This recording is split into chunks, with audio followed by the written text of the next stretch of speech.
prominent men made an unprecedented attempt to lift the veil of secrecy surrounding UFOs.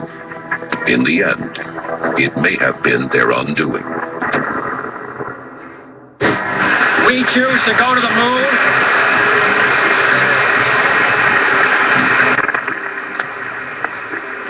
We choose to go to the moon in this decade and do the other things.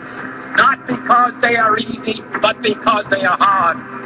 Because that goal will serve to organize and measure the best of our energies and skills. 1961. President John F. Kennedy announces America's intention to land a man on the moon. Politically, it is an attempt to keep pace with the Soviet Union in the space race. But many experts believe that behind the scenes, the moon mission was about much more than national pride. The real reason why President Kennedy wanted to get men to the moon was that he was aware that this was a way in which the national security apparatus in the United States could share information about UFOs. From the early 1950s, national security people in the United States were aware that there will be alien bases on the moon.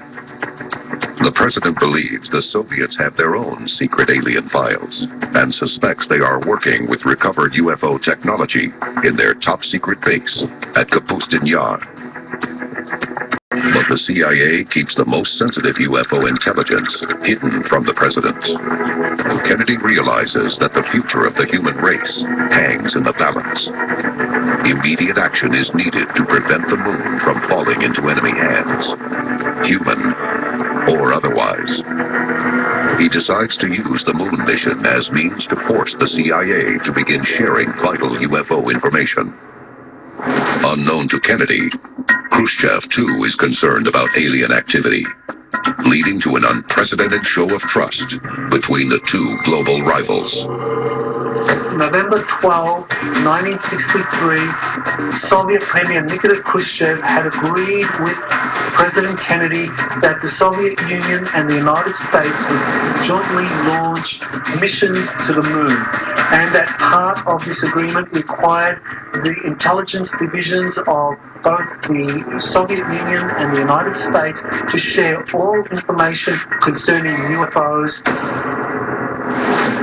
But just 10 days after the two leaders come to terms, the unthinkable happens.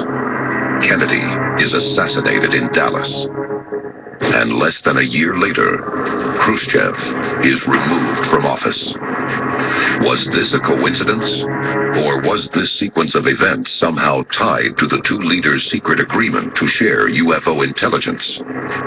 Did someone or something orchestrate their fall from power? In the years that follow, the two competing superpowers will find themselves the targets of dangerous alien interference. But not in space. In March 1967, a UFO appears over the American nuclear weapons facility at Malmstrom Air Force Base in Montana, rendering its warheads inoperable. It's the first in a string of incidents that see UFOs targeting nuclear weapons facilities. One event will push the world to the brink of all-out nuclear war. Unsealed case file. The Usovo Incident.